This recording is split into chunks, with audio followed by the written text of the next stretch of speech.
안녕하세요. 소리로 듣는 책방에 오신 여러분을 환영합니다. 네, 이번 시간에 들려드릴 작품은 양귀자 작가님의 중편 소설입니다. 제목은 곰 이야기. 제41회 현대문학상 수상작입니다. 돈이 곧 변신의 욕망을 이루게 하는 쑥과 마늘일 수 있는 자본주의 사회의 타락한 속성과 그 속에서 욕망하고 갈등하는 인간상을 설득력 있게 그려낸 작품이라 말씀드릴 수 있겠습니다. 자, 그럼 양귀자 작가님의 소설 속으로 안내해 드릴게요. 본문 낭독 시작하겠습니다.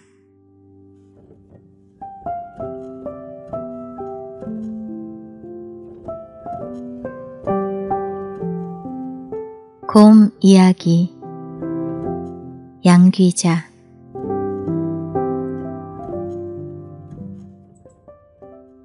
그때 곰 한 마리와 범 한 마리가 같은 굴에서 살며 항상 신웅에게 사람이 되게 하여 달라고 빌거늘. 한 번은 신웅이 신령스런 쑥 한 심지와 마늘 20개를 주면서 너희들이 이것을 먹고 100일 동안 햇빛을 보지 아니하면 곧 사람이 되리라 하였다. 곰과 범이 이것을 받아먹고 기하기 20하루 만에 곰은 여자의 몸이 되었으니. 삼국유사. 대문들은 틈 하나 없이 잘 닫혀져 있고 길다란 붉은 담장은 실금 한 줄 없이 튼튼한데 거기에 투명하게 맑은 봄볕조차 푸져서 눈에 보이는 것마다 기분 좋은 홍조를 내비치고 있는 듯이 여겨진다. 하지만 그 어여쁨을 누리는 이는 없다. 골목은 사람 자취라곤 일부러 씻어낸 듯 말끔하고 정적만이 가득했다. 아까운 봄볕은 홀로 낭비되고 있었다. 이제 막 보고 나온 집의 외양을 찬찬히 둘러보는 신용을 하고 있으나 정작 그가 눈에 담고 있는 것은 그 깨끗한 봄볕과 넉넉한 정적이었다. 그는 이 동네가 마음에 들었다. 집이야 주인이 되면 취향대로 고쳐가며 살 수 있을 테니 별 문제가 없지만 골목을 장식하고 있는 깨끗한 햇볕과 넉넉한 정적은 원한다고 주어지는 게 아니므로 중요했다. 좋은 집을 구한다는 일은 말하자면 집 바깥의 품위까지도 선택하는 것이었다. 비좁아 터진 골목에 왁을 대는 꼬마와 아낙네들, 그리고 온갖 살림살이 냄새가 악취로 변해 햇볕까지 중독시키는 동네와는 질적으로 다른 품위가 이곳에는 있었다. 그녀는 그가 어떤 식으로 집을 보는지 궁금하다는 표정이었다. 그러나 그는 늘 그렇듯이 골목에 관한 자신의 정서를 그녀에게 설명하지 않는다. 혹시 설명한다 해도 전혀 다르게 했을 것이다. 햇볕이 낭비되고 있다라는 느낌을 꼭 그녀와 공유해야 할 필요는 없었다. 자칫 위험하기만 할 뿐이므로. 그녀 또한 자신의 마음속을 바로 드러내는 사람이 아니었다. 그녀는 언제나 그가 먼저 무슨 말을 하길 기다렸다. 그녀와 살면서 어려운 점이 있다면 아마도 그가 먼저 무슨 말인가를 해야 한다는 바로 그 점일지도 몰랐다.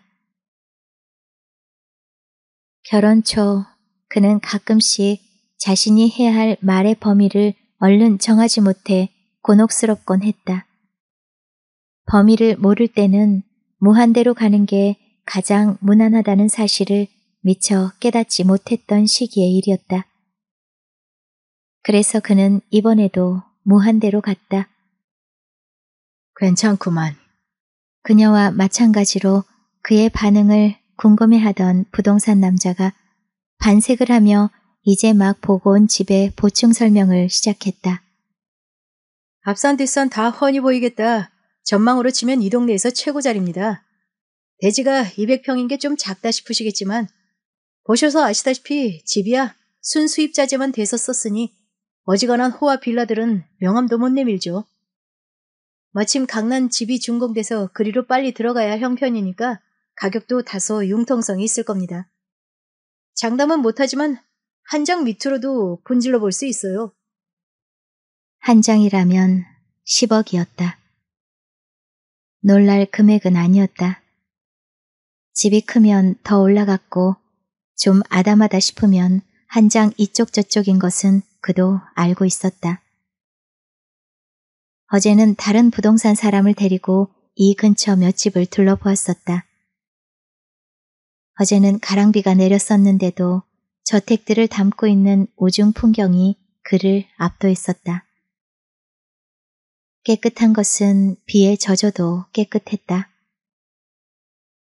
오늘 볼 집이 서너 개 더 있다면서요? 다음 집으로 가세요.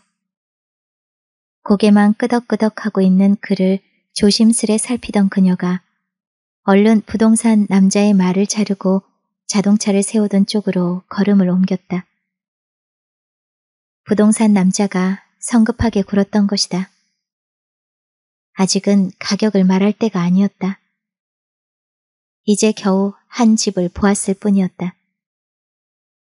그는 애써 무덤덤한 표정을 짓느라 굳어있는 자신의 얼굴을 두 손으로 문대면서 그녀의 뒤를 따랐다.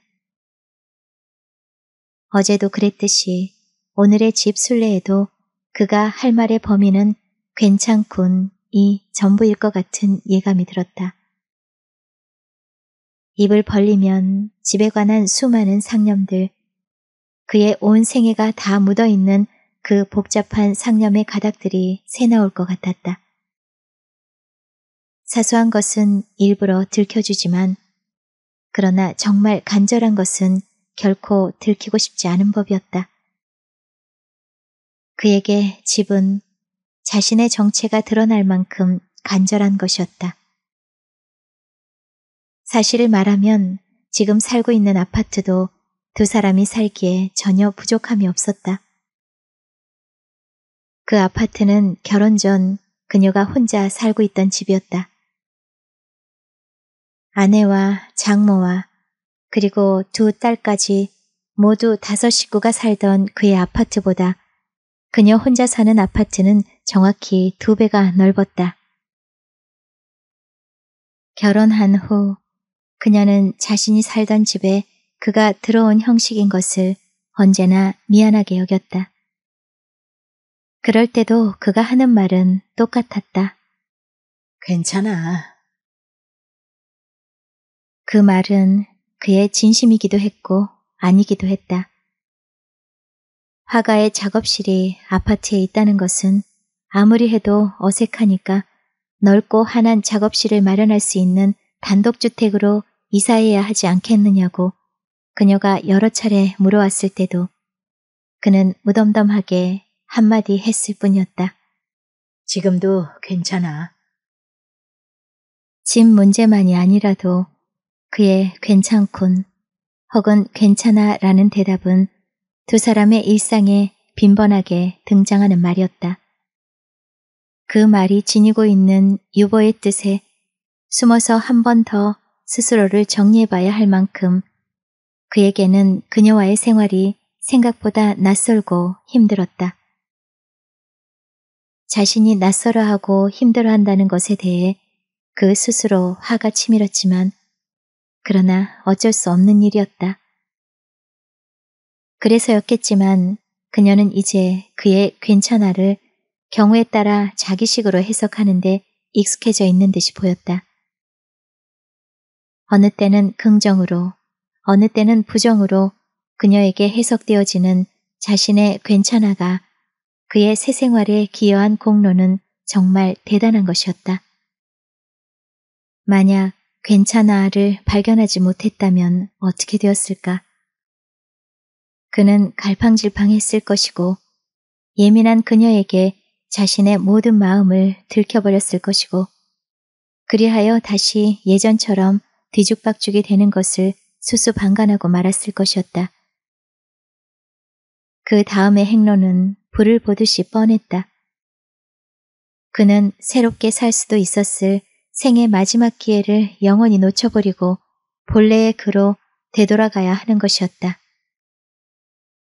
그 말은 곧 그가 그토록이나 벗어버리고 싶어 했던 불과 10달 전까지만 해도 둘러쓰고 있었던 저 무겁고 낡은 삶의 외투를 다시 돌려받아야 함을 뜻하는 것이었다.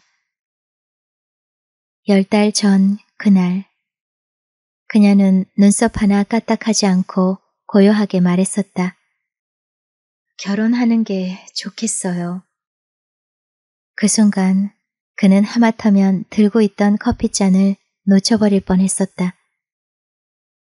다행히 그런 불행은 일어나지 않았지만 별다른 이탈 없이 순탄하게 제 궤도를 밟아가고 있는 두 사람의 연애가 그에게 짧은 한순간 대단히 수상쩍은 것으로 다가왔던 것은 사실이었다. 실제로 결혼하는 게 좋겠어요 라는 말을 들었을 때 그의 뺨 언저리로는 가을 찬바람 같은 소름이 우수수 돋아났었다. 난 너랑 결혼하지 않아. 그날 그는 그렇게 대답했었다. 저는 결혼하면 좋겠어요. 그녀는 다시 또박또박한 음성으로 그렇게 말했다. 이런 식의 어긋난 대화는 이미 두 사람 사이에 굳어진 방식이었다. 그는 언제나 여자를 내쳤고 그녀는 그런 남자를 늘 다소곳하게 받아주었다. 그것은 그가 그녀에게만 새로 선보이는 연애 방식이 아니었다. 그는 어떤 여자를 만나도 그렇게 했다. 3번의 결혼도 모두 그런 궤도를 밟아서 이루어진 것이었다. 그런데 4번째 여자마저도 몇 달의 만남 끝에 결혼하자는 것이었다. 앞에 3 여자들이야 운명적으로 얽힐만 했다고 쳐도 그녀까지 순순히 이렇게 나올 줄은 정작 그조차도 짐작하지 못한 일이었다. 3번째 결혼마저 실패로 돌아가 아내와 별거에 들어갔을 때 그는 사실 자신의 연애 방식 따윈 일찌감치 잊어버리기로 작정한 터였다. 4번째 결혼이라니 그것은 정말 생각조차 하기 싫은 것이었다. 아무리 해도 그는 여자와 더불어 행복하게 살 수 있는 사람이 아니었다. 이제까지 살아오면서 한 번도 그를 배신하지 않았던 행복한 동반자는 술 이외 아무것도 없었다. 그는 지금까지의 안간 힘을 모두 포기하기로 작정했다. 모든 것을 포기하고 안락한 시궁창에서 마음대로 뒹굴다가 죽으리라. 그렇게 앞으로의 삶과 죽음의 시간표를 만들었다. 몇 달 지나지 않아서 그는 자신의 시간표가 생각보다 편안하다는 것을 깨달았으므로 마음속에 아무 소망도 없었다. 그때 4번째 여자가 나타난 것이었다. 색으로 말하는 작가전이 열렸던 한 화랑에서 화랑의 여주인이 고객이라고 그녀를 소개시켰을 때도 그는 술에 취해 있었다. 그것도 만취였다. 그림을 사준다면 몇 달간 술값 걱정은 없을 것이라고 그는 혀꼬부라진 목소리로 말했었다. 살 능력이 있으시냐고 실눈을 뜨며 비아냥거리기도 했었다. 그때 여주인이 말했다. 김 선생님, 이분이 누군지 아세요? 평화그룹 아시죠? 평화 윤 회장님 막내 따님이세요. 전시회가 끝나던 날, 그는 화랑의 여주인한테 꽤 많은 그림값을 받았다. 재작년 첫 전시회 때 친구들이 우정으로 사주었던 몇 개의 소품들을 빼고 나면 화가로서는 처음으로 그림을 팔아본 것이었다.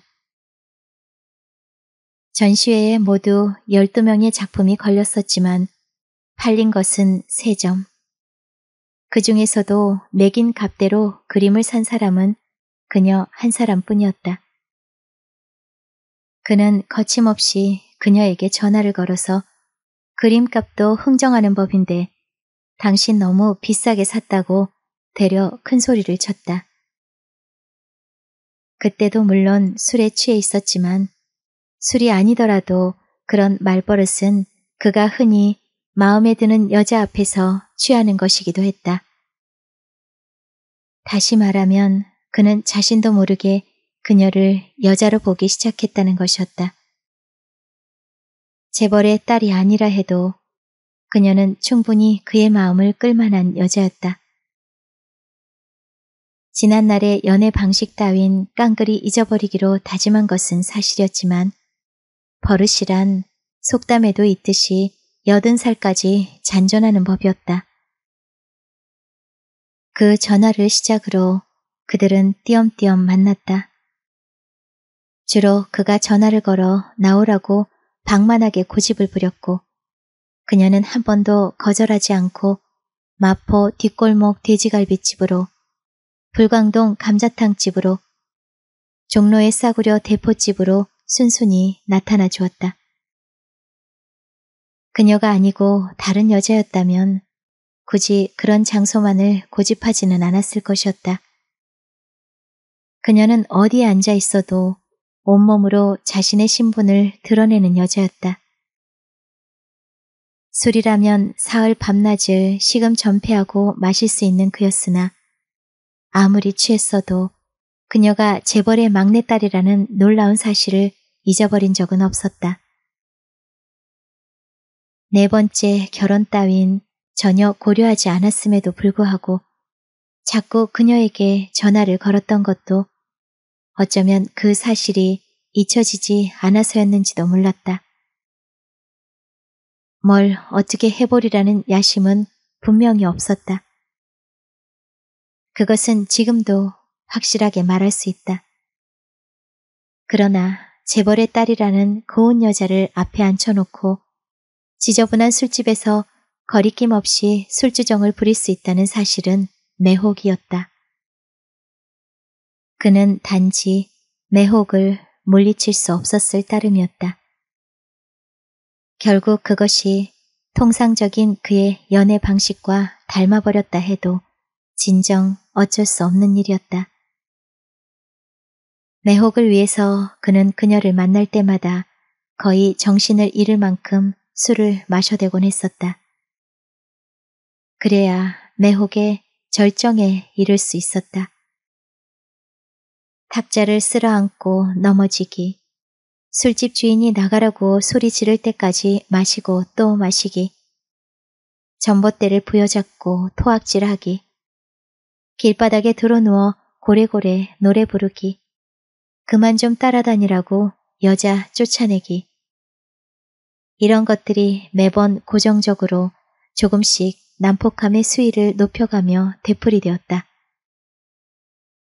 그럴 때마다 여자는 쩔쩔매며 길거리에 쓰러져 잠들려는 남자를 가까운 호텔이나 여관으로 데려가 눕히고서야 집으로 돌아갔다. 아침에 낯선 여관방에서 눈을 뜰 때마다 그는 생각했다. 어젯밤의 광란으로 끝이 났겠지. 그랬으면 좋겠군. 이젠 정말이지 매혹도 성가셔. 어차피 매혹일 뿐인데. 그러나 끝이 아니었다. 끝이기는커녕 그녀는 결혼하는 게 좋겠어요 라고 말했다. 35이 되도록 혼자 살아왔던 재벌의 고집센 막내딸이 3번씩이나 결혼한 가난한 화가한테, 그것도 43살의 지독한 술주정뱅이에게 결혼하겠다고 자신이 먼저 말했던 것이었다. 그가 알 수 없는 두려움에 사로잡힌 것도 무리는 아니었다. 이제까지는 매혹이었지만 그때부터는 공포였다. 그는 문득 여태까지의 만남이 자신의 의도였던 것이 아니라 그녀의 의도였을지도 모른다고 생각했다. 그러자 그녀를 만난 이후 처음으로 정신이 번쩍 들었다. 찬물을 뒤집어 쓴 기분이었던 그는 그날 일찍 그녀와 헤어졌다. 헤어지기 전 그녀에게 던진 난 너랑은 절대 결혼 안 해 라는 마지막 말은 오랜 습관이 빚어낸 의미 없는 그물에 지나지 않았다. 여자를 낳기 위해서 지난날 그는 얼마나 많은 반어법을 구사했던가.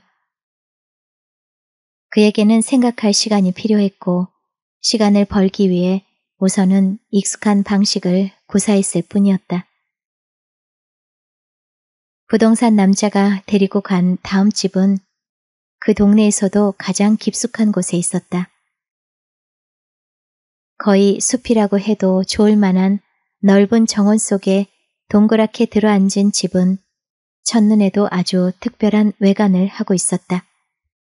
집 주인이 조각가래요. 설계도 직접 했고 지을 때 자재 하나하나까지 일일이 간섭을 했답니다. 그래서 그런지 확실히 예술적 감각이 있어요. 예술적 감각이라는 말에 그는 새삼스레 부동산 남자를 쳐다보았다. 자신의 사무실 이름을 무슨 부동산 프라자로 붙이고 있는 그 또한 현대적 감각이 넘칠 법한 젊은 사람이었다. 자동차를 주차시키느라 조금 늦게 다가온 그녀한테 남자는 다시 한번 조각가 운운하며 집을 설명했다.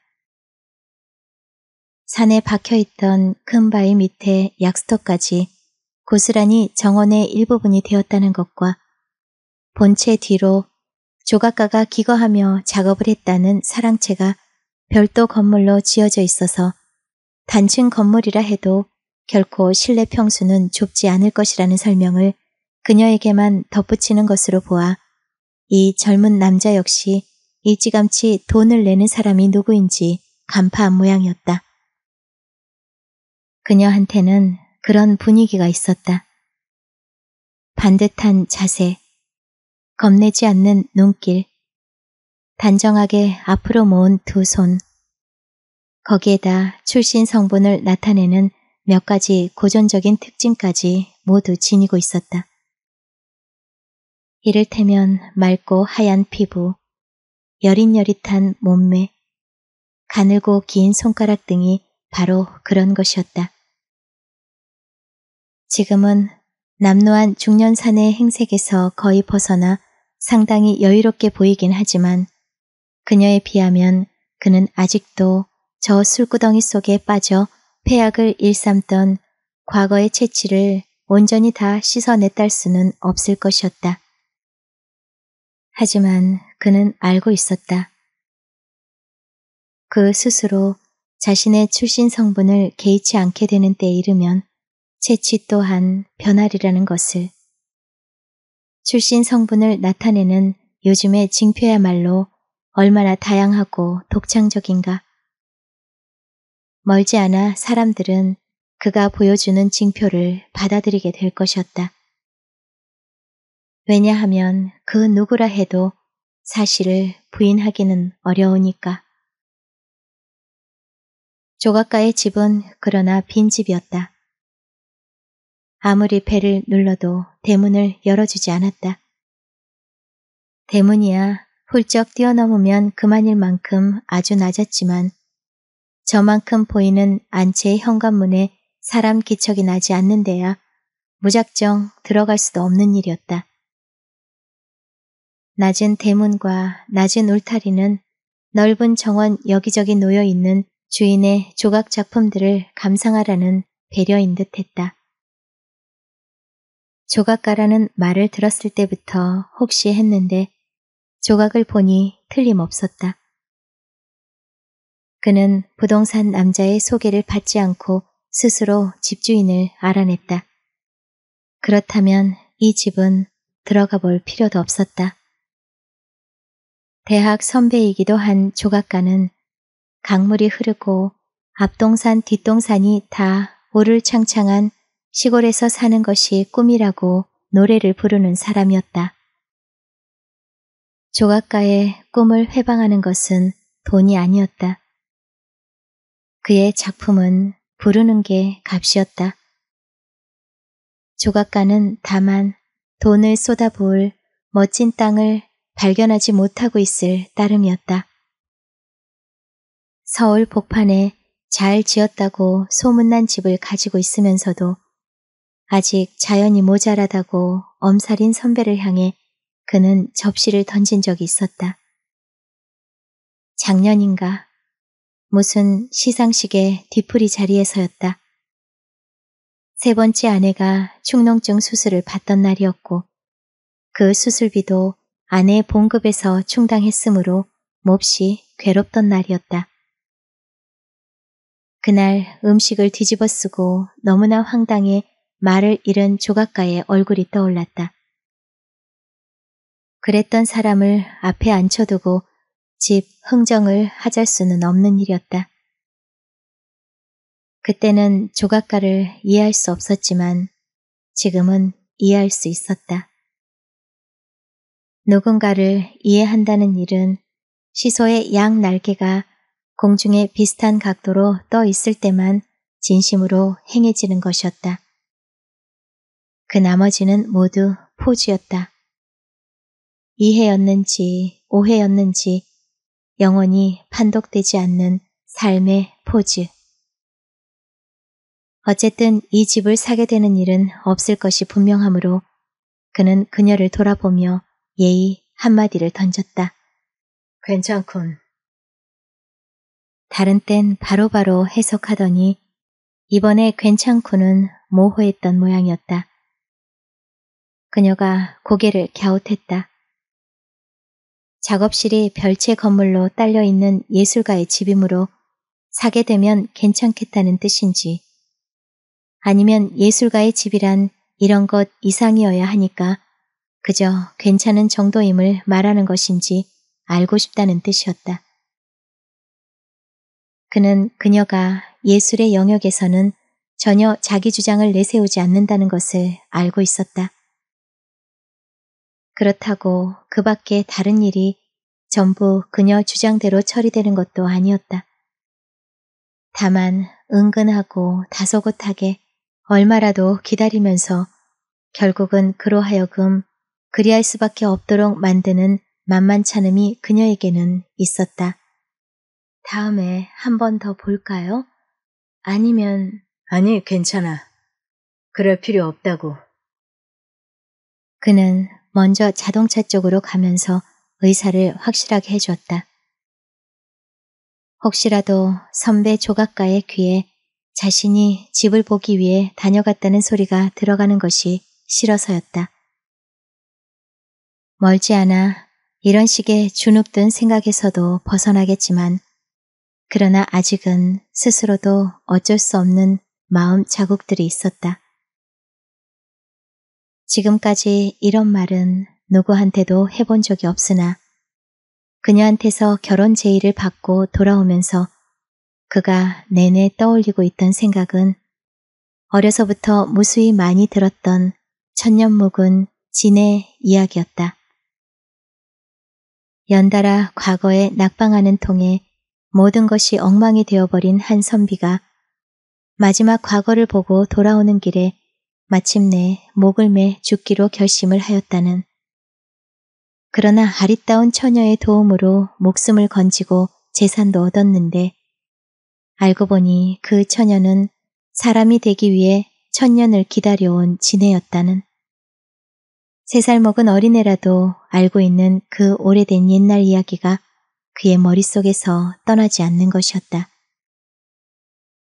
그는 자신이 왜 그 이야기에 매달리는지 생각해 보았다. 동시에 4번째의 결혼을 선택하면 자신의 운명이 어떻게 바뀔 것인지에 대해서도 곰곰 생각했다. 그녀를 사랑하는지에 대해서도 잠깐 생각을 해본 적은 있었다. 하지만 결혼을 4번씩이나 하게 되면 무엇이 결혼에 합당한 사랑인지 분간할 수 없게 되는 법이었다. 결혼이라는 당위를 놓고 고민하게 만드는 것, 그것으로 사랑은 충분하지 않은가 짐작할 뿐이었다. 거기까지 오는 동안에도 그랬듯이 사랑은 저 혼자 눈덩이처럼 구르며 부피를 늘려갈 것이었다. 그것은 그것대로 놓아두면 된다고 그는 생각했다. 돌이켜보면 그가 더 많은 시간을 바쳤던 화두는 그런 것들이 아니었다.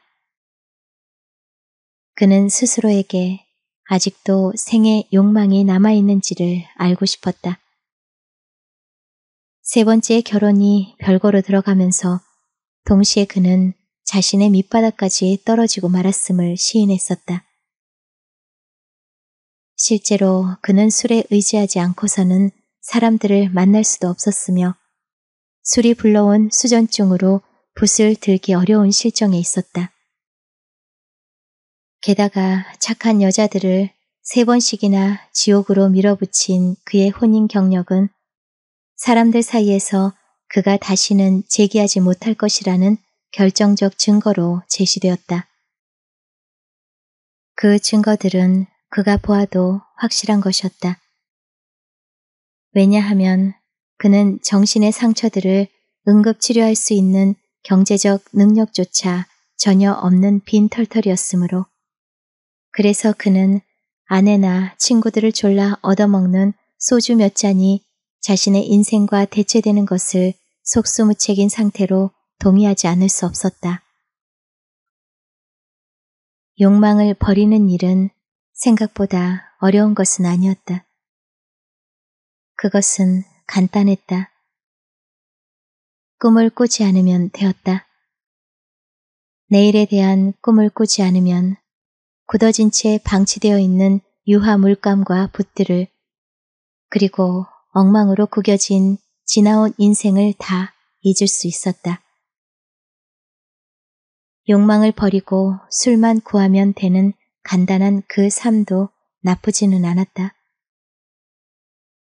그는 4번째 결혼이 이 나쁘지 않은 삶보다 무엇이 더 나을 것인지를 계산해야만 했고 새삼스럽게 절벽을 기어올라 상처에 옥도전기를 바르고 새 옷으로 갈아입고 표정을 바꾼 다음 의미 있는 무엇을 해보겠다고 덤빌 욕망이 그에게 남아있는지 그것을 알아야만 했다. 그것을 알아내는데 꼬박 닷새가 걸렸다. 닷새 동안 그는 밥 대신 소주를 마셔가면서 지금의 나를 부수고 내가 아닌 나로 다시 설 수 있을 것인지를 곰곰이 생각했다. 이번에 시작하면 그것이 무엇이든 반드시 완성해야 한다는 전제만 없었더라도 닷새의 시간은 덜 치열했을 것이었다. 그러나 당시에 그에겐 물러날 자리가 단 한치도 더 남아있지 않았다. 죽을 듯이 생각하다가 방바닥에 푹 쓰러져 잠이 들면 하루가 갔다. 눈이 뜨이면 다시 소주로 입가심을 하고 소주로 밥을 먹고 소주로 정신의 길을 개척해가며 또 곰곰이 생각을 계속했다. 그렇게 닷새를 지내고 그는 마침내 한 가지 사실을 깨달았다. 생의 밑바닥을 뒹굴며 벌레처럼 살기로 작정했을 때 삶의 이야기들은 다 지워버렸다고 믿었는데 그게 아니었다. 그는 다 지운 것이 아니었다. 천년 묵은 진의 옛 이야기는 남아있었던 것이었다. 왜 그것을 남겨두었을까? 아니 왜 그것은 홀로 남아있었을까? 닷새 동안 머릿속을 윙윙거리던 말벌떼 같던 생각들은 일시에 그 질문 하나로 귀속되었다. 그는 차근차근 그리고 정직하게 이제는 하나가 된 질문을 응시했다. 나는 벌레처럼 살고 싶지 않았으며 내일을 위한 꿈에서 깨어나고 싶지도 않았으며 흰 눈처럼 순수하게 누군가를 다시 사랑하고 싶었다. 그러나 현실은 벌레였고 꿈은 악몽이었으며 배척당하는 까마귀였다. 그러므로 내 속에 홀로 남겨진 천년 묵은 진의 이야기는 말하자면 주술이었다. 내 무의식 속에서는 그것의 모방을 향한 욕망이 있었다. 감염당하고 싶다라고 나는 소리 없는 비명을 질렀던 것이다. 이 비명이 어디 나만의 것이었던가? 천년 묵은 진의 이야기가 수천 년 동안 입에서 입으로 전해져 온 사실 하나만으로도 그 비명이 얼마나 길게, 얼마나 많이 내질려졌는지 알 수 있는 것이다. 그것은 가히 인류사적인 욕망이 아니던가. 내가 해야 할 일은 그러므로 네 번째 결혼이라는 제의를 통과해서 다른 나로 변하고 싶다라는 비명의 내용을 실천하는 것이다. 운명은 내게 놀랍게도 썩은 동아줄이 아닌 튼튼한 동아줄을 내려보내주고 싶어 하는 것이다. 생각은 끝났다. 그는 후들거리는 몸을 일으킨 다음 냉장고를 뒤져 요기부터 했다. 그리고 거울을 보았다. 소주로 헹궈낸 얼굴은 맑았기만 했다. 그는 뾰족해진 얼굴을 비비다가 다시 거울 속을 뚫어져라 바라보았다. 이상했다. 그는 거울 속으로 들어갈 듯이 다가갔다. 틀림없었다. 눈꼬리에 맑은 액체가 흐르고 있었다. 그는 거울 속에 자기가 기척도 없이 울고 있는 것을 오래도록 들여다보았다. 많이 울지는 않았다. 그가 거울에서 시선을 떼버림과 동시에 눈물도 그쳤다. 그는 알고 있었다. 거울 속으로 들여다본 아까의 얼굴이 마지막으로 본 자신의 과거 모습이라는 것을. 다시 거울을 들여다볼 때 그때 그는 이제까지의 그가 아닐 것이었다. 그는 그렇게 결정을 한 것이었다. 내가 아닌 다른 나가 되기 위해 그가 맨 처음 한 일은 세 번째 아내를 만나는 일이었다. 별거 다음은 이혼이라는 것은 아내도 짐작하고 있었다. 이럴 때는 세 번째 아내한테서만 자식 생산이 있었던 것도 다행이었다. 처음에 둘은 자식을 낳고 어쩌고 할 사이도 없이 후다닥 깨져버렸다. 깊이 들어가면 좀 더 근본적인 이유도 나올 터이지만 세 번의 이혼은 모두 그의 무능과 세상과의 불협화음의 원인이 있었다. 아내들은 운 좋게도 모두 착하고 성실했었다. 그러나 그 역시도 악하고 불성실했던 쪽은 아니었다. 그는 어쨌건 알고 있는 방식대로는 최선을 다했었다. 잘못이 있다면 꼬일 대로 꼬여서 도저히 그의 힘으로는 어쩔 수 없기실이 헝클어져 버린 운명에 있었을 터이지만 그런 소리는 하나마나한 것이었다. 그는 원래 하나마나한 불평을 늘어놓는 대신 자진해서 최악으로 달려가 버리는 스타일이었다. 세 번째 아내는 묵묵히 이혼 수속에 동의했다. 그는 네 번째 결혼을 할 것이며 아이들 양육비는 자신이 부담하겠다고 말했다. 네 번째 결혼이라는 말에 세 번째 아내는 무덤덤한 얼굴로 그를 쳐다보았다. 그는 생각했다. 이 여자가 차린 밥상을 뒤엎은 것이 얼마며 이 여자의 얼굴과 팔을 후려친 것은 또 몇 번이었는지를. 세 번째 아내는 여학교 선생님이었다. 순 많은 눈썹만으로도 얼마든지 자신의 감정을 표현할 줄 알던 섬세한 여자였다. 그러나 지금은 풀로 붙인 듯 눈썹은 굳어있고 얼굴은 나이보다 훨씬 늙어 보였다. 그동안 꿈을 버리고 살아온 쪽은 그가 아니라 오히려 아내 쪽이었을 것이었다. 장모는 딸 대신 그의 아이들을 키워주기 위해 함께 살았었다. 아내를 때리면 아내 대신 장모가 달려들어 그의 멱살을 쥐고 흔들었다. 이 우리 아들놈아, 네 놈이 우리 딸한테 해준 게 뭐가 있다고 그려? 아무것도 해준 게 없고 앞으로도 해줄 가망이 없어 아내를 때리는 것임을 어떻게 노인이 알 수 있으랴. 이혼하면서도 아내에게 줄 아무것도 없는 그였다. 아파트가 있지만 그것은 너무도 당연하게 아내 몫이었다.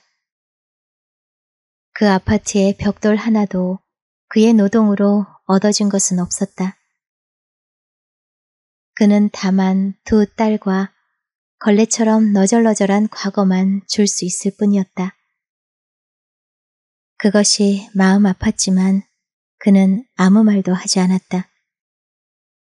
그것이 그가 이혼하는 태도였다. 그는 세 번의 이혼 모두를 미안하다는 말 한마디 떨구지 않고 처리한 셈이었다. 결혼 생활을 더 계속해주는 일이 미안한 일임을 그도 아내들도 다 알고 있었다. 부동산 남자가 데리고 간 다음 집도 빈집이었다.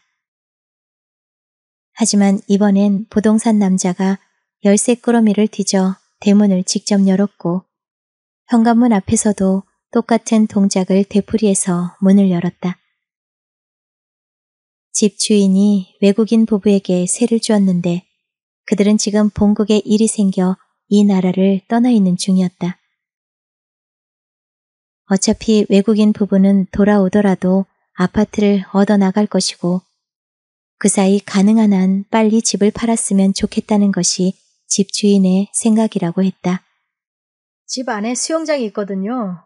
이렇게 큰 집은 매물로 나오는 일도 드물지만 나와도 잘 안 팔립니다. 전엔 수영장이 있다면 굉장한 집으로 쳤죠. 요새는 안 그래요. 헬스클럽 회원권이 그런 따윈 다 해결해 주니까요. 사람들이 어떤 집을 원하는지 요샌 저도 모르겠어요. 하도 변화무쌍해서요. 정 안 팔리면 주인이 다시 들어온답니다. 주인은 양재동 빌라에 살고 있거든요. 단독주택에 살다 보면 신경 쓸 일이 한두 가지가 아니라서 말이죠. 저 아래도 평당 1,000만 원을 부르는 빌라를 분양하고 있습니다만 가보실 테면 안내하겠습니다. 꼭 주택일 필요가 없다면 빌라도 한번 고려해 보십시오. 빈집이어서 부동산 남자의 말이 많아지고 있었다. 그는 남자를 뒤로 떼어놓고 먼저 집안을 휘 둘러보았다. 대지 자체가 비탈이져 있던 탓인지 앞에서는 2층이었는데 들어와 보니 3층인 구조였다. 온 집을 유리로 지었다는 생각이 들게 할 만큼 거실이건 방이건 한쪽 벽은 모두 대형 페어 글라스였다. 커튼을 젖히고 들어앉아 있으면 집인지 산속인지 모를 만한 풍경은 대단했으므로 그는 뒤에 그녀의 시선이 있다는 것도 깜빡 잊고 오래 창밖을 바라보았다. 어떤 값을 부르든 창이 담고 있는 전망의 가치로서는 결코 과할 게 없다는 기분이 절로 드는 집이었다. 그리고 바로 그 전망을 위해 보통 사람들로서는 이해하기 힘들 만한 금액을 기꺼이 지불하는 부류도 있는 법이었다. 집을 구하면서 수돗물이 잘 나오는지 안 나오는지를 확인하고 앞집 감나무 그늘이 안방 창문을 가리는지도 점검해야 하고 비가 오면 하수구가 잘 막히는 집인지도 탐색해야 하는 것만이 전부가 아닌 것이었다. 세 번째 결혼 중에 그는 처음으로 아파트 분양이라는 것을 경험했었다. 물론 처음부터 아내의 이름으로 부금을 부었고 아내의 이름으로 분양을 받았지만 그렇다고 그때부터 그와 함께 산다는 전제까지 포기하고 아내가 그랬던 것은 아니었다.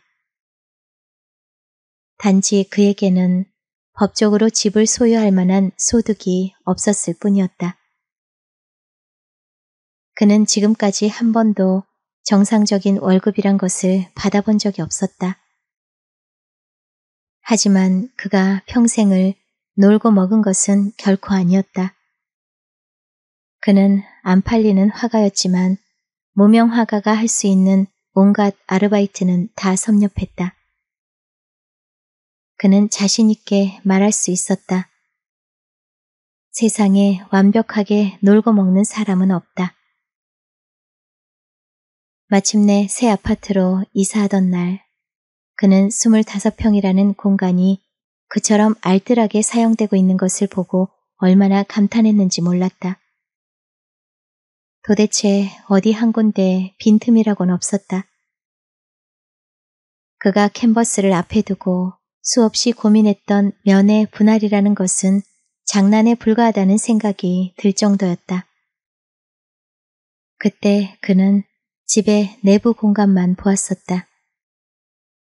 앞동에 가려져서 오후 2시가 넘어야 기갈란 햇볕이 한 줌 들어온다는 것도 흠으로 보이지 않았다. 거실이며 방마다 제 규격대로의 반듯반듯한 창문이 달린 것만도 신통했다. 손바닥만한 창도 낼 수 없어서 사면이 벽인 방을 그는 수없이 경험했었다. 한 군데씩 잊지 않고 뚫어놓은 것만도 참 대견했다. 그 창이 어떤 풍경을 담아야 하는가에 대해서는 평생 거론하지 않을 줄 알았었다.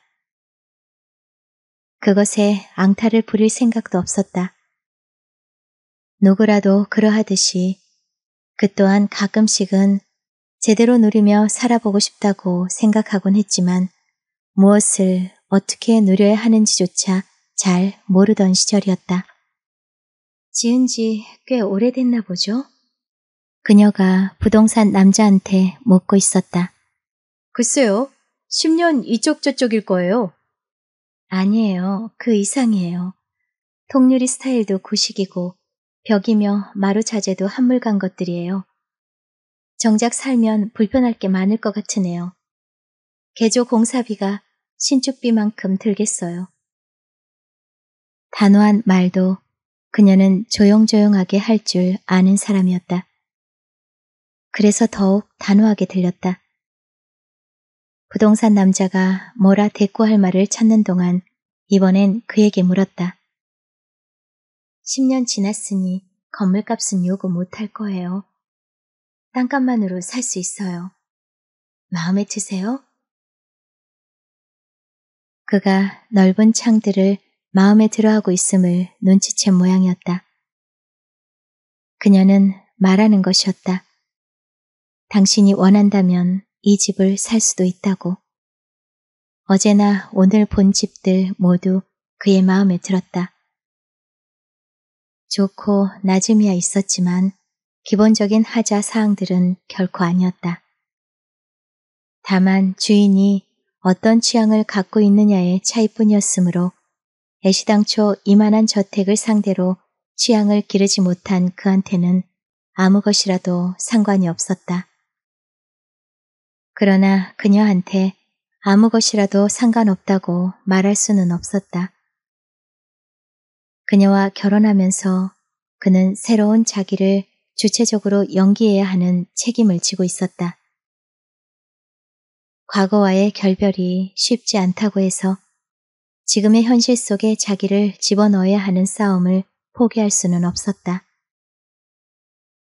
그는 매 순간마다 낡은 나를 버리고 새로운 나로 위치 이동을 해야 하는 사람이었으므로 역시 이렇게 말할 수밖에 없었다.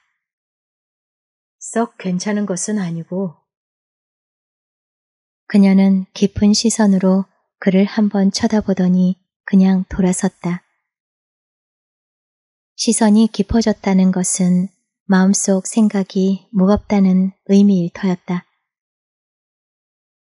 겉으로야 화가가 구상하는 집의 구체적 내용을 모르니까 당신의 뜻을 따르겠다는 자세로 일관하고 있지만 그게 다는 아닐 것이었다.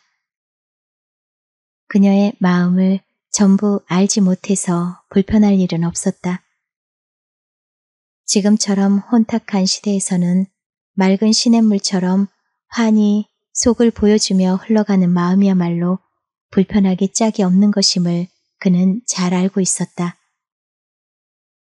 사람과 사람 사이의 관계는 대부분 상대방의 마음을 속속들이 다 알고 싶다는 욕망 때문에 일그러져 버린다. 그도 여태까지는 그랬다.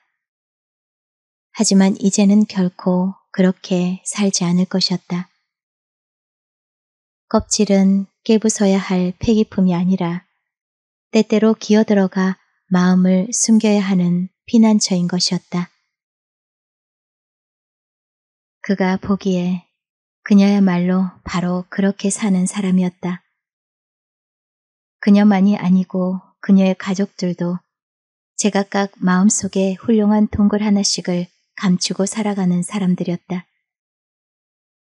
그녀의 가족들이 두 사람의 결혼을 반대할 것임은 3살 먹은 어린애라도 알 수 있는 일이었다. 처음으로 장인을 비롯한 처가 식구들과 대면하던 날, 그 또한 너무나 당연하게 그들의 냉대를 기대했었다. 그것은 이 결혼의 당연한 수순이라고 생각했기에 눈꽃만큼도 억하심정을 갖지 않았다. 그러나 아니었다. 시종 어리둥절하다고밖에 달리 표현할 길이 없는 정중한 대접이었다. 모든 식구가 다 약속이나 한 듯이 그랬다. 식탁에서의 대화는 화기애애했고 늙은 회장의 미소는 자애로웠다. 그러나 그들은 결코 두 사람의 결혼에 관해서는 단 한마디도 화제에 올리지 않았다. 지나가던 과객이 무심코 들러 식사 한 끼를 대접받는다면 그랬을까. 그녀조차도 자신의 결혼에 관한 이야기는 까맣게 잊고 있다는 터였다. 너무나 완벽한 분위기였으므로 그는 처갓집에 대해 갖고 있던 경계심을 스르르 풀었다. 그러나 다음 날 그녀는 이렇게 말했다. 결혼식은 어디 깊은 산 양지 바른 곳에서 형식에 구애받지 않고 치렀으면 좋겠어요. 그녀의 말은 결혼식에 처가 식구들이 참석하지 않을 것이라는 뜻이었다. 실제로 결혼식은 그의 별 볼 일 없는 몇 친구들만 참석한 가운데 강원도에 살고 있는 선배 화가의 시골 뜰락에서 이루어졌다. 말하자면 그는 요란한 친구들의 세련되지 못한 결혼 축하 풍경만 넘치게 제공했을 뿐 한없이 초라한 결혼식을 치른 것이었다. 하지만 그녀는 그것이 더 기쁘다고 했다. 부모가 참석하지 않은 결혼식에 대한 슬픔은 도대체 어디로 사라졌는지 흔적도 없는 표정이었다. 결혼 후 처음 맞는 설날에도 그녀는 혼자 친정에 갔다. 같이 가자는 말 대신 그녀는 말했다. 잠시 집에 다녀올게요. 말대로 잠시 다녀오기는 했다. 그러나 왜 혼자 세배를 가야 하는지에 대해선 그 후에도 한마디 설명이 없었다. 그녀는 때때로 친정에 갔지만 그때마다 잠시 다녀올게요로 모든 상황을 설명했다. 그녀가 더 이상 알리고 싶지 않다면 그도 더 알고 싶어 하지 않기로 했다. 대신 그도 그녀처럼 했다. 사실 알리고 싶지 않은 것들에 부피만 대보자면야 그를 당할 사람이 어디 있을 것인가. 말하자면 그들은 공유할 것이 전혀 없는 과거보다 현재를 더 많이 이야기하기로 약속한 셈이었다. 그것은 몹시 현명한 처사였다. 시시콜콜이 자신을 설명하지 않으니까 우선 불필요한 오해가 사라졌다. 매끄러웠다. 뜻하지 않게 허방을 만나 나뒹구는 일도 없게 되었다. 진실을 다 보이라는 말처럼 어리석은 충고도 없다는 것을 그는 그녀를 통해 발견했다. 그리고 그는 새로 배운 삶의 기교가 몹시 만족스러웠다. 내부는 순탄했지만 정작 바깥은 그로 인해 상당히 소란스러웠다. 어떻게 알았는지 몇몇 잡지나 신문에서 연락이 오기도 했다. 화가였던 그를 잡지나 신문이 취재하고 싶어 했던 적은 한 번도 없었다. 그림으로가 아니라 4번째 결혼으로 그는 갑자기 유명해지고 말았다. 소외에 익숙해 있던 그에게는 놀라운 세상의 반응이었다. 소문도 많았다.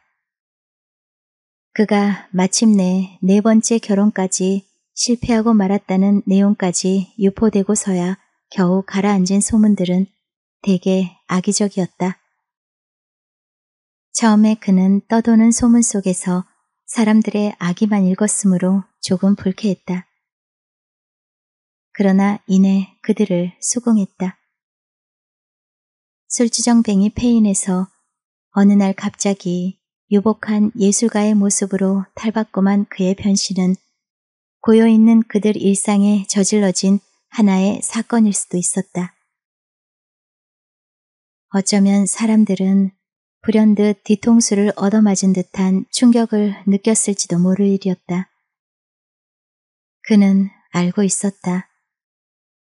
얼마나 많은 사람들이 실제 자기를 버리고 새로운 자기를 얻고자 애쓰는지, 얼마나 많은 꿈들이 어지럽게 얽혀있는 현실의 탈출에 받쳐지는지, 희망도 없이 눈뜨는 아침, 문득문득 솟구치는 나는 누구인가 하는 외로운 질문들, 질주하는 현실의 속도감을 이길 수 없어 아특해지던 삶의 빈혈. 그랬다. 그들 모두 진실로 새롭게 살 수 있는 피가, 신선한 피가 모자란 사람들이었다. 현실은 악성 빈혈이었고 사람들은 수혈을 원했다. 도저히 이해할 수는 없지만 그럼에도 불구하고 사람들 모두 더 이상 세상과 적대관계에 있고 싶지 않다고 간절히 생각하고 있었다. 그때 그가 돌연 세상과 화해했음을 선언했다. 그들 모두 원했지만 이루지 못했던 변신에 그가 운 좋게 성공했다. 사람들은 아연했다. 하필이면 그가? 하는 기분은 당연한 것이었다.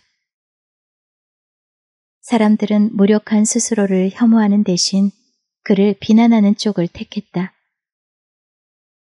단지 그뿐이었다.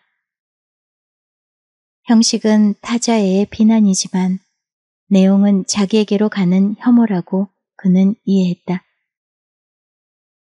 그랬으므로 사람들의 온갖 소문에 대해 그는 별로 개의치 않았다. 그런 어느 날 한 친구에게서 전화가 왔다. 예전에 그처럼 무명 화가이고 예전에 그와 마찬가지로 가난 속에서 허우적거리는 친구였다.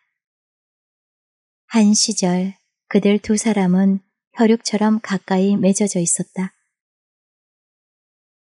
똑같이 나누어 가진 불행은 서로를 형제처럼 여기게 하기 족한 것이었다. 그는 세상의 사람들과 그 친구는 다르다고 믿었으므로 전화가 몹시 반가웠다.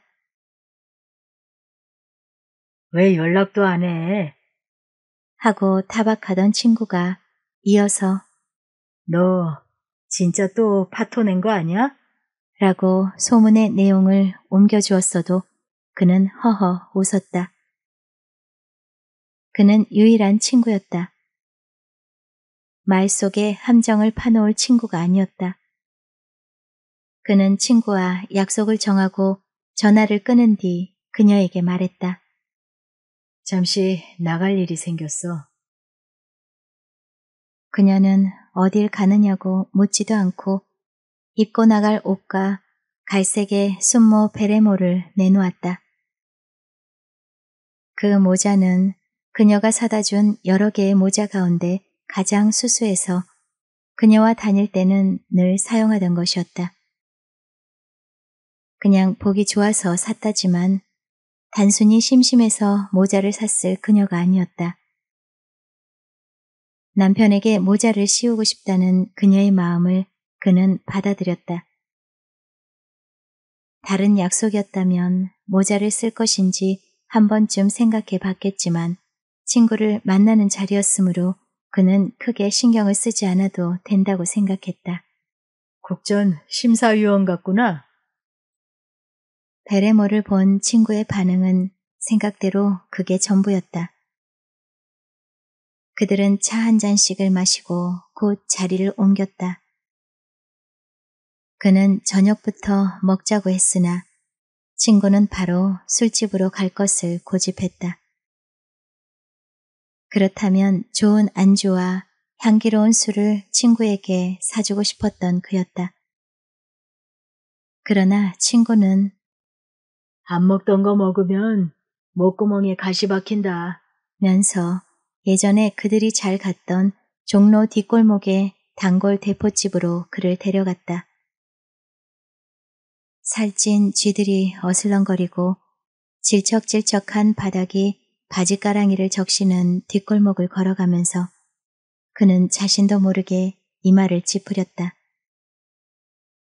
더 나은 데서 먹을 수도 있는 것을 굳이 거절하는 친구가 예전에 친구 같지 않아서였다. 예전엔 주머니 사정이 허락하는 대로 왕창 마셔대곤 하지 않았던가. 돈이 좀 있으면 좋은 술집으로, 돈이 없으면 병소주만 마셔도 되는 집으로 스스럼 없이 몰려가곤 했었는데 친구는 새삼스럽게 구는 것이었다. 그림은 잘 돼가냐?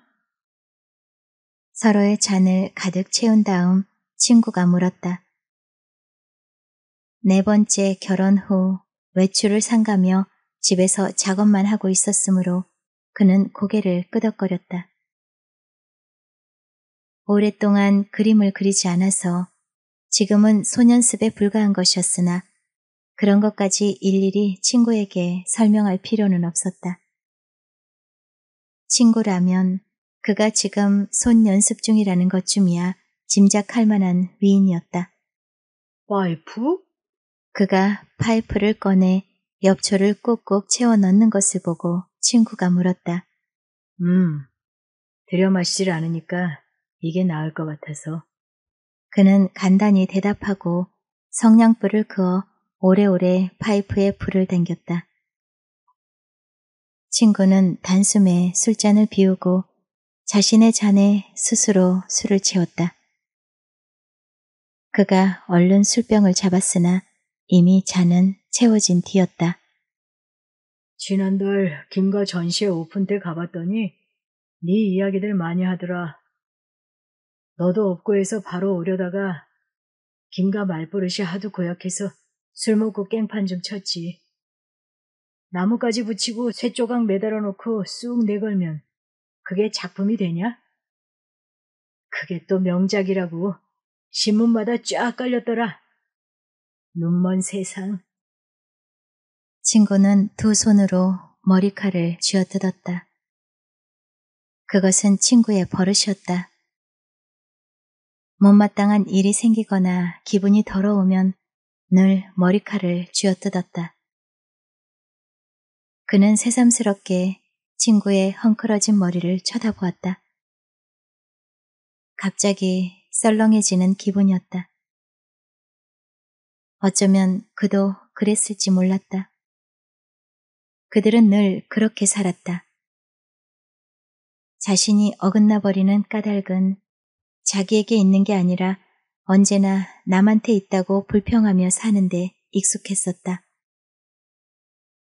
세상은 자꾸 변하는데 웅덩이처럼 고여 부패해 가고 있는 자신을 똑바로 들여다보기 두려웠던 시간들이었다.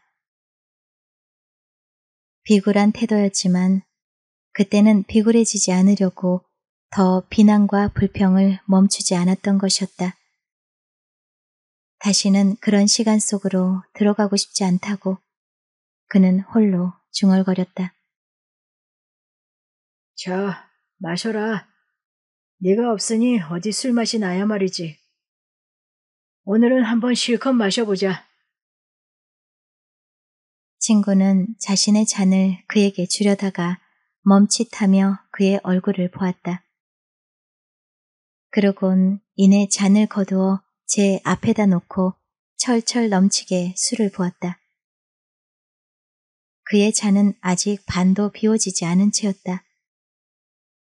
첫 잔인데 그랬다.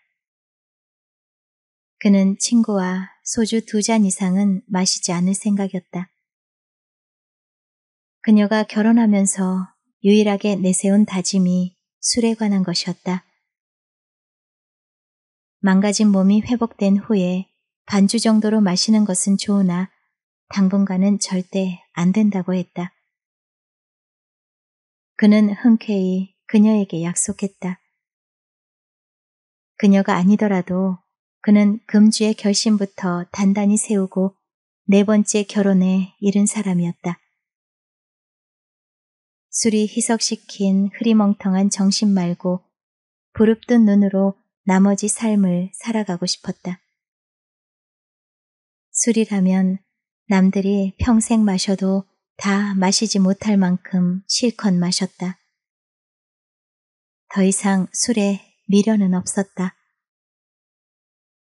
이제는 술 다음에 무엇을 정복할 시간이었다.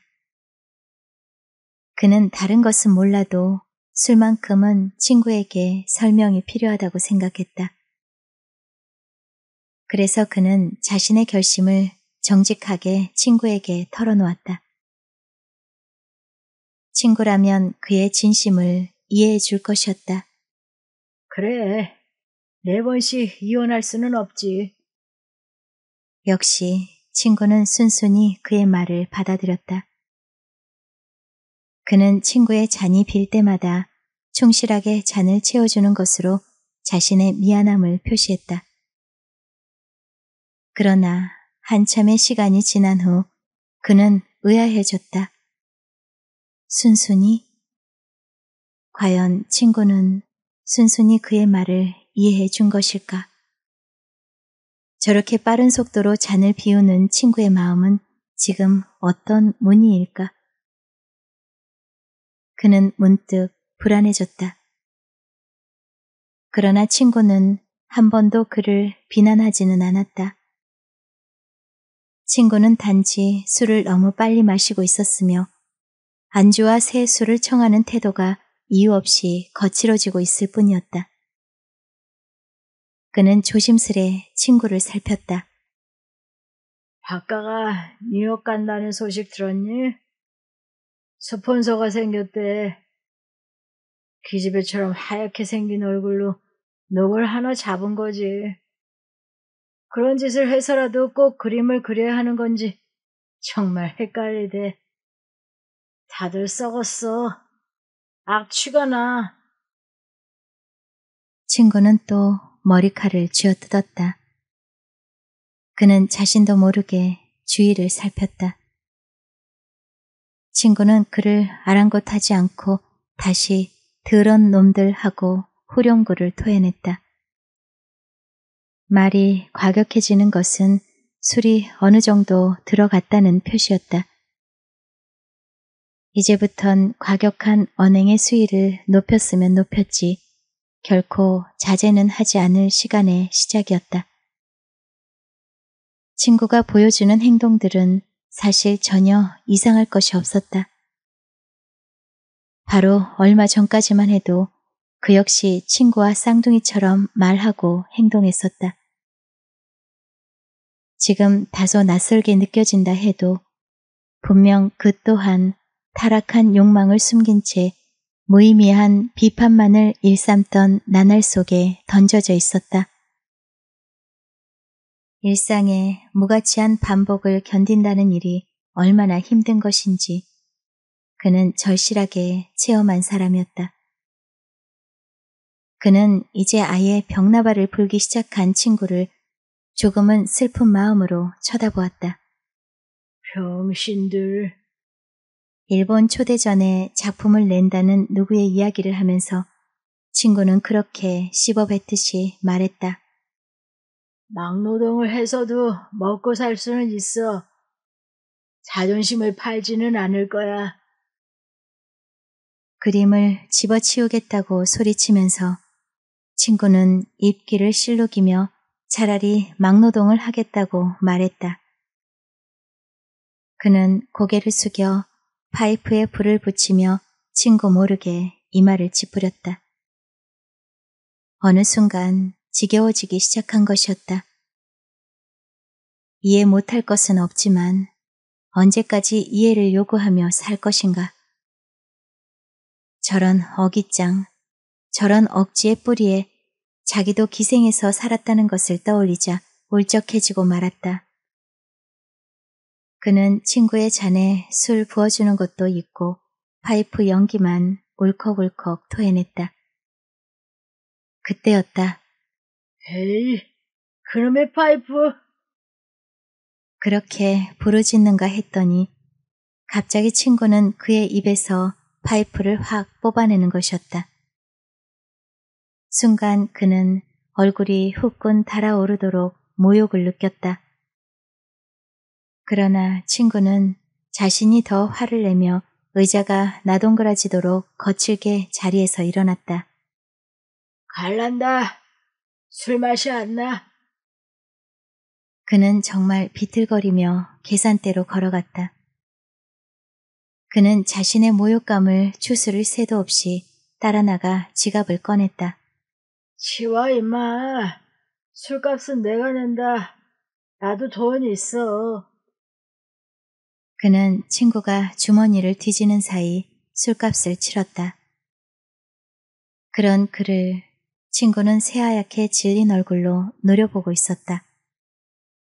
그는 친구의 눈빛에서 무섭도록 뜨거운 증오를 보았다. 차마 친구의 비틀거리는 등에 손을 얹을 수도 없을 만큼 맹렬한 증오였다. 개새끼.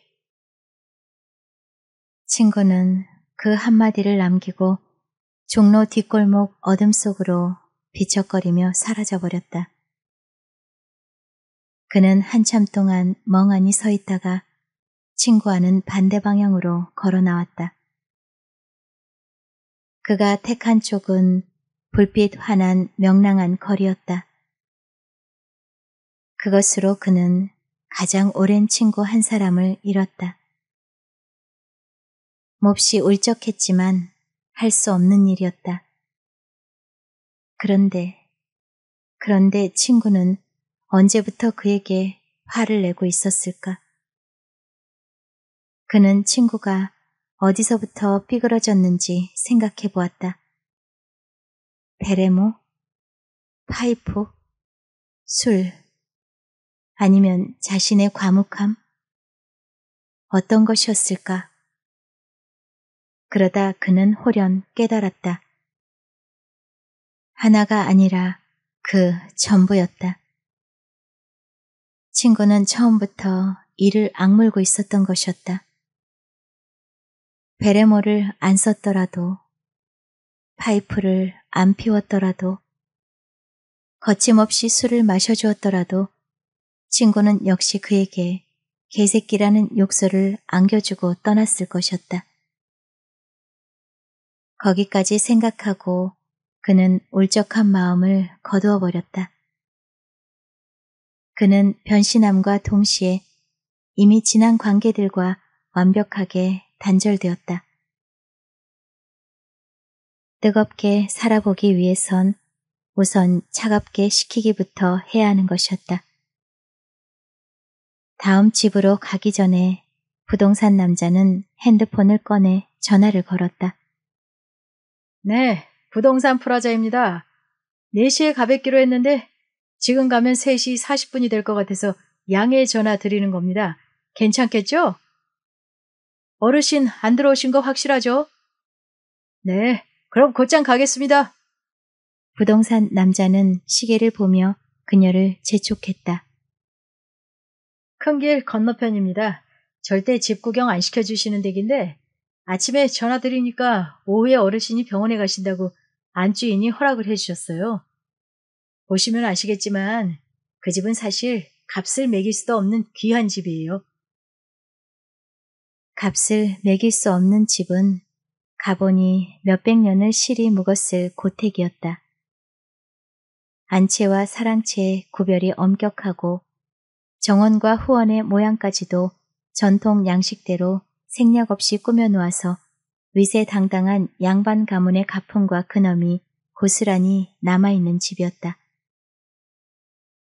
부동산 남자의 설명에 의하면 이 집은 경북 어디에 있던 500년 묵은 고가를 고스란히 옮긴 것이라고 했다. 수령이 몇백 년씩인 정원의 나무들까지 다 옮겨오는데 엄청난 경비가 소요되었고 해체시킨 고가를 다시 복원시키는데 또 그 이상의 노력과 돈이 들었다고 했다. 문화재급이에요. 보세요. 나무들 옹이 자욱하며 저 대들보까지 요새 지은 한옥하고는 될 바가 아니죠. 부동산 남자의 말이 아니더라도 사랑채의 길다란 난간에 일일이 새겨진 화려한 수련무늬에 이미 질려있던 그였다. 정 같으면 왜 이런 짓을 하느냐고 비아냥거렸을 그였다. 지금이라고 그 마음이 다 바뀐 것은 아니었다. 전통적인 한옥의 아름다움을 보는 데서 그치지 않고 기어이 누려야겠다는 부자들의 고집은 여전히 이해의 한계를 넘어서는 것이었다. 그러나 서늘하게 가슴을 가로지르는 석가래와 절묘하게 곡선을 이루며 떨어지는 지붕의 선을 보면서 그는 생각했다. 25평 아파트를 꿈으로 간직하고 사는 사람과 수백 년 역사 속으로 들어갈 수 있는 집을 꿈으로 삼는 사람이 함께 사는 것이 이 세상이라고. 건널 수 없는 강이라 해도 강은 거기 엄연히 있는 것이었다. 그런데 왜 집을 내놓았을까요? 단아하게 꾸며놓은 앞들의 연못과 후원의 그윽한 동산까지 꼼꼼하게 둘러보고 나온 그녀가 물었다. 아른아른 사람 그림자가 비치는 노을한 장판을 손으로 쓸어보기도 하고 안방의 오동나무 3층장과 나무 침상이 어느 장인의 솜씨인지 그것까지 다 물어보던 그녀였다. 여간해선 자신의 감정을 잘 드러내지 않는 그녀로서는 대단한 관심이었다. 그는 건널 수 없는 강이라고 생각했는데 그녀는 망설임도 없이 이미 강을 건너버린 모양이었다.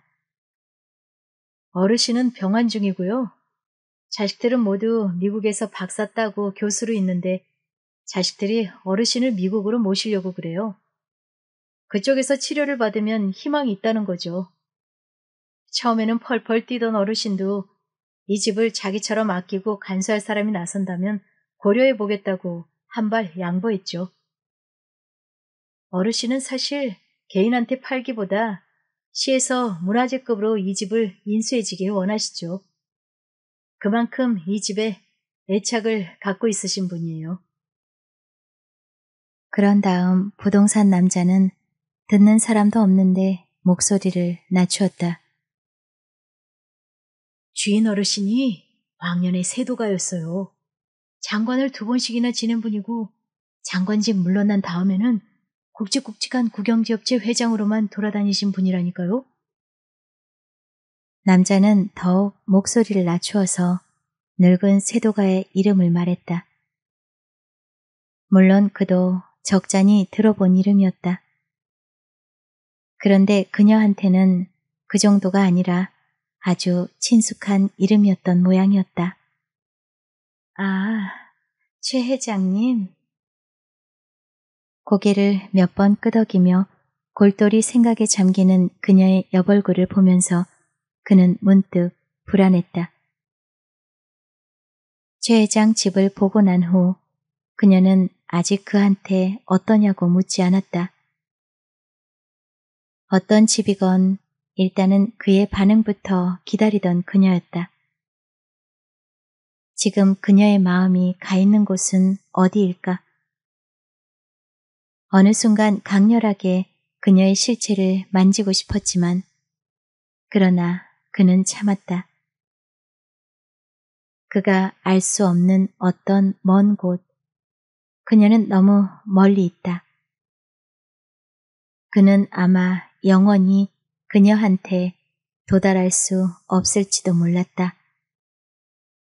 그녀가 운전하는 차를 타고 그들은 부동산 프라자로 돌아왔다. 남자는 여직원에게 맛있는 커피를 석 잔 부탁하고서 두툼한 노트를 가져왔다. 아마 이 근처에 적당한 매물들은 거의 다 본 셈일 겁니다. 조급히 생각 마시고 천천히 결정하세요. 1억짜리 집이야 후다닥 사고 팔지만 이런 집들은 저도 절대 재촉하지 않아요. 제가 일해보니까 이 동네 집들은 돈이 있다고 아무한테나 팔리는 것도 아니더라고요. 집에 운명이 있다고 할까요? 가만히 놓아두고 있으면 생각도 못한 곳에서 임자가 나타나요. 그래서 전 집주인들에게 이렇게 말해요.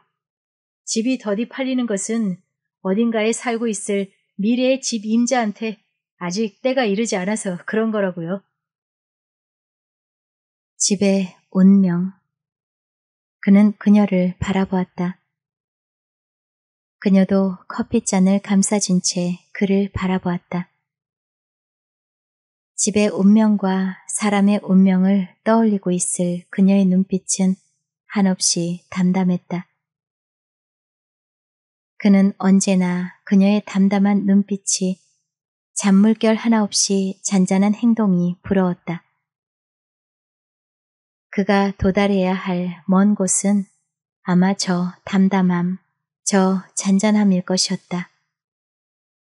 그때가 되어야 비로소 전혀 다른 나로의 변신이 성공했다고 말할 수 있을 것이었다. 그때가 되면 그는 자신까지도 속일 수 있을 것이었다. 최 회장님 댁은 어떻습니까? 부동산 남자가 그녀를 보고 물었다. 아, 그녀는 잠시 커피잔을 들여다보았다. 다음에 이어질 말이 무엇이든 간에 사람을 주목시키는 힘이 그녀의 태도에는 있었다. 사실은 제 부모님이 평소에 최 회장님 댁에 관심이 많으셔서 여쭤볼까 합니다. 그래서 드리는 말씀인데 최 회장님 댁에 혹시 변동이 생기면 제게 전화를 해주세요. 부동산 남자의 두툼한 노트에 전화번호를 적고 난 그녀가 그를 돌아보았다. 나중에 저희가 그 집에 들어가 살 수도 있을 거예요. 조금 더 나이가 들면 전 그런 집에서 살고 싶어요. 그곳엔 집에 숨결이 있더군요. 그럼요. 진짜 베개 집이죠. 누구라도 한 번쯤은 살고 싶은 집이 바로 그 집입니다. 부동산 남자는 열심히 그녀의 말을 지지했다. 남자는 이제 확실히 알았을 것이다. 그녀의 정체를. 부동산 중개가 직업인 사람의 직감이 나타내는 그녀의 정체는 어떤 것일까? 그러면 부동산 남자가 추정하는 자신의 정체는 또 어떤 것일까? 그는 차가 떠날 때까지 유리문을 활짝 열어놓고 그들을 배웅하는 부동산 남자의 아무 그늘 없는 활달한 얼굴을 보고 또 보았다. 그는 그 그늘 없음이 순간적으로 엄청나게 부러웠다. 내일 다른 동네로 가볼까요? 능숙한 운전 솜씨로 차선을 바꾸면서 그녀가 물었다. 그는 대답할 시간을 벌기 위해 파이프를 꺼내 불을 붙였다. 그녀가 차 창문들을 활짝 열었다.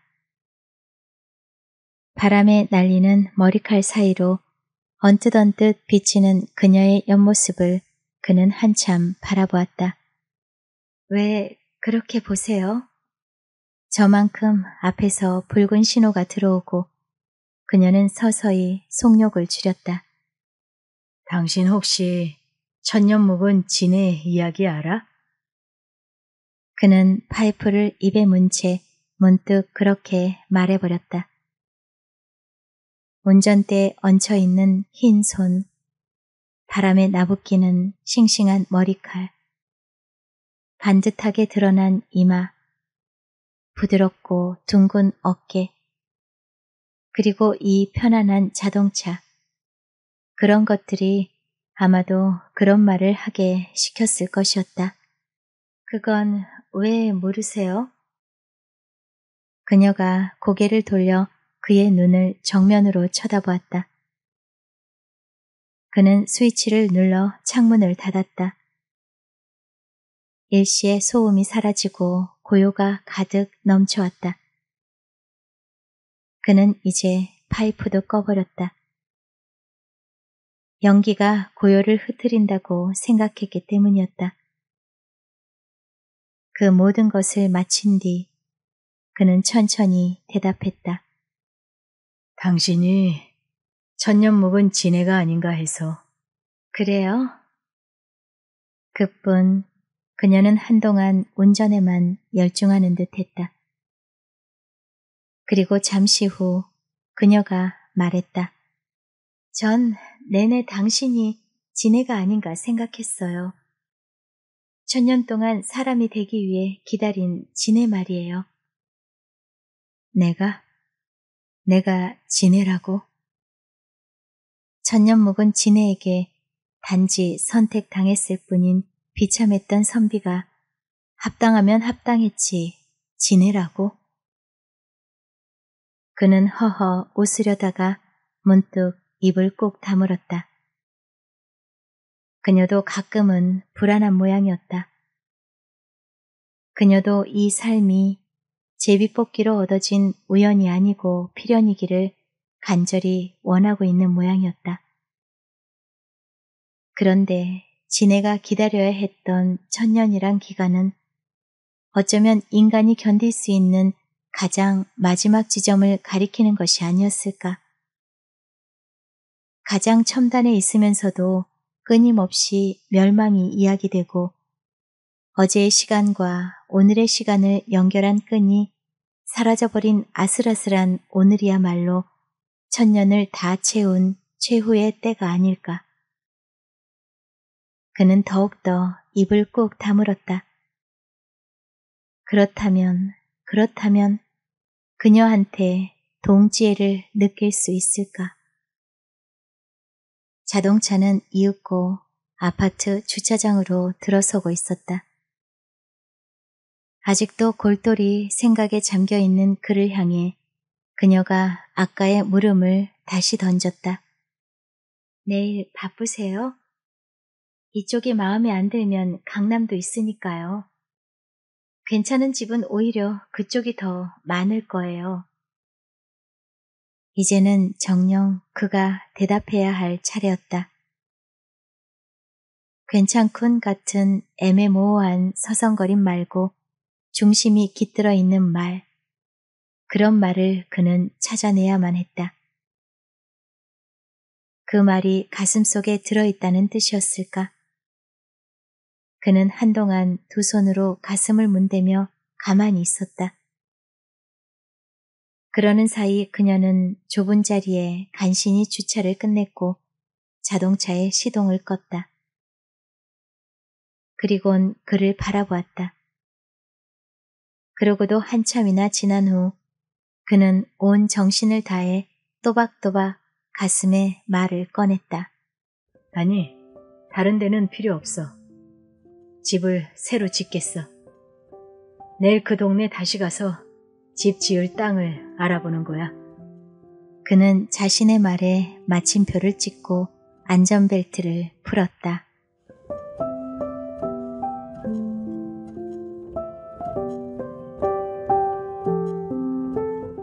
네, 양기자 작가님의 작품 곰 이야기 낭독을 마치도록 하겠습니다.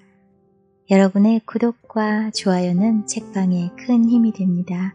감사합니다. 다음 시간에 뵙겠습니다.